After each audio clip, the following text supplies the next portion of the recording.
Hello guys, welcome to Goodwill Sounds. இன்னைக்கு நம்ம stereo product பார்க்க போகிறோம். ஆக்சுவலாக ஒரு ப்ரீ பவர் அண்ட் மாடல் பார்த்தீங்கன்னா மெக்கின்டோஷில் C40 அப்படிங்கிற ப்ரீ ஆம்ப்பு. இது வந்து ஆடியோ கண்ட்ரோல் அப்படின்னு சொல்லுவாங்க, ஆடியோ கண்ட்ரோல் சென்டர்னு சொல்லுவாங்க. இது பார்த்தீங்கன்னா உங்களுக்கு 5 பேண்ட் ஈக்குவலைசரோடு வரும். இதோட சாலிட் ஸ்டேட் ப்ரீ ஆம்ப் கொஞ்சம் வந்து ஓல்டு மாடல் தான், பட் கண்டிஷன் நல்லாவே இருக்குது. எக்ஸப்ட் ஒரு 1 or 2 பிளேசஸில் சின்ன ஸ்க்ராச்சஸ் இருக்குது டாப் கேபினெட்டில். பட் அதர் தென் தட் ஃப்ரண்ட்லேயோ பேக்லேயோ பேனலில் எங்கேயுமே ஸ்க்ராச்சஸோ ஒரு சின்ன டென்ட் கூட கிடையாது. எக்ஸலன்ட் கண்டிஷனில் இருக்குது. அண்டு இதில் பார்த்தீங்கன்னா நீங்கள் ஆடியோ ரொம்ப கிளாரிட்டியாக இருக்குது. இதுக்கு மேட்சிங்காக பவர் ஆம்பும் இருக்குது. MC7150 அப்படின்ற மாடல் 150 watts 8 ohmஸில் 4 ohms யூஸ் பண்ணிக்கலாம். உங்களுக்கு பவர் கிட்டத்தட்ட டபுள் ஆகும். 2 ohms வரைக்கும் சப்போர்ட் பண்ணும். இது அப்படியே மேட்சிங்கான ப்ரீ பவர். உங்களுக்கு நிறைய இன்புட்ஸ் அவுட்புட்ஸ் கொடுத்துருக்காங்க. RC இன்புட்ஸ் அவுட்புட்ஸ் தான். உங்களுக்கு XLR இன்புட்டும் அவுட்புட்டும் கூட கொடுத்துருக்காங்க. உங்களுக்கு நீங்கள் அதுக்கு ஏற்ற மாதிரி பவர் ஆம்ப் வச்சுருந்தீங்கன்னா அழகாக யூஸ் பண்ணலாம். அண்டு இதோட குவாலிட்டி வந்து ஆடியோ குவாலிட்டி நான் ஒரு டெமோ ஆட் பண்ணுறேன் பாருங்கள். மொபைலில் இந்த அளவுக்கு கிளாரிட்டியாக இருக்குன்னு தெரில. நான் மொபைலில் ரெக்கார்ட் பண்ணி கேட்டு பார்த்தேன். ஓரளவுக்கு அதோட குவாலிட்டி தெரியுது. பட் ஆனால் நீங்கள் நேரில் கேட்கும் போது ரொம்ப பிரமாதமாக இருந்துச்சு. மெக்கின்டோஷ் ஏன் இவ்வளோ எக்ஸ்பென்சிவாக இருக்குன்றதுக்கு காரணம் நீங்கள் அந்த ஆடியோ குவாலிட்டி லிசன் பண்ணிங்கன்னா தெரியும். மோரோவர் C40ன்றது வந்து ரொம்ப நல்ல பவர் ஆம்ப், ஐ மீன் ப்ரீ ஆம்ப். C40 இப்போ வர C29லாம் பார்த்தீங்கன்னா ரொம்ப சாஃப்டாக இருக்குது. அந்தளவுக்கு எனக்கு தெரில. பட் இதில் உள்ள வந்து மிட்ரேஞ்ச் வந்து இப்போ உள்ள லேட்டஸ்ட் ஈவன் மெக்கின்டோஷில் கூட இல்லை. அண்டு இதோட பவர் ஆம்ப் பார்த்தீங்கன்னா பார்க்குறதுக்கு சின்ன ஒரு டெனான் ரிசீவர் சைஸில் தான் இருக்குது. ஒரு மேக்ஸிமம் என்ன ஒரு 5 inch 6 inch ஹைட்டு தான் இருக்கும். பட் வெயிட்டு பார்த்தீங்கன்னா இது 27 கிலோ. ரொம்ப ஹெவியான பவர் ஆம்ப்பு. உங்களுக்கு நீங்கள் இதுக்கு ஆப்ஷன் கொடுத்துருக்காங்க. நீங்கள் 2 amps ட்ரைவ் பண்ணலாம், 4 amps ட்ரைவ் பண்ணலாம், 8 ohms ட்ரைவ் பண்ணிக்கலாம். நீங்கள் டிஃப்ரெண்ட் கைண்ட் ஆஃப் ஸ்பீக்கர்ஸ் வச்சுருக்கீங்க, ஹை அண்ட் ஸ்பீக்கர்ஸ் வச்சுருக்கீங்க அப்படின்னா நீங்கள் தனித்தனியாக கூட அந்த மாதிரி அதுக்கேற்ற மாதிரி சூட்டபிள் கனெக்டர்ஸில் கொடுத்து நீங்கள் பவர் பண்ணிக்கலாம். இதோட சவுண்ட் குவாலிட்டி வந்து நீங்கள் கேட்கும் போது தான் தெரியும், அவ்வளோ குவாலிட்டியாக இருக்குது. நான் டெமோ ஆட் பண்ணுறேன், நீங்கள் கேட்டு பாருங்கள். இன்ட்ரெஸ்டடாக இருந்ததுன்னா ப்ளீஸ் கான்டாக்ட் பண்ணுங்கள். அண்டு ப்ரைஸ் பார்த்தீங்கன்னா கிட்டத்தட்ட நீங்கள் ஒரு 4 to 5 lakhஸில் வந்து ஒரு ஸ்டீரியோ செட்டப் பண்ணணும்னு நினச்சிங்கன்னா இந்த மாதிரி ஆப்ஷன்ஸ் நீங்கள் போகலாம். ஸோ இன்ட்ரெஸ்டடாக இருந்தீங்கன்னா ப்ளீஸ் கான்டாக்ட் பண்ணுங்கள். தேங்க்யூ.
சத்தம் தன்னை சொல்லும்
குழலோதும் கண்ணனுக்கு குயில் பாடும் பாட்டு கேக்குதா குக்கு குக்கு குக்கு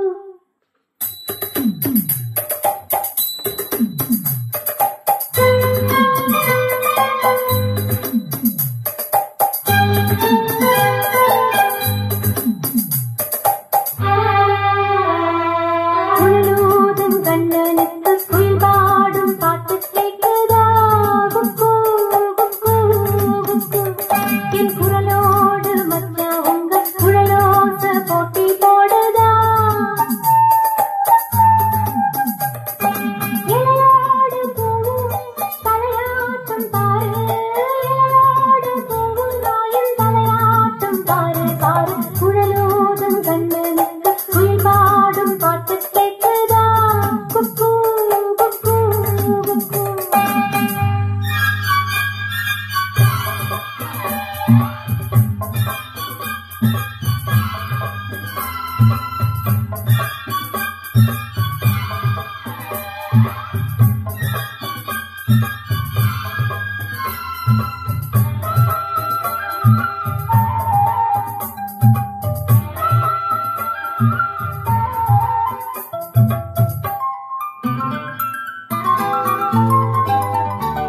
மலக்காத்து வீசுற போது மல்லிகைப்பூ பாடாதா மலமேகம் கூடுற போது வண்ணமயில் ஆடாதா மலக்காத்து வீசுற போது மல்லிகைப்பூ பாடாதா மலமேகம் கூடுற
நிற்க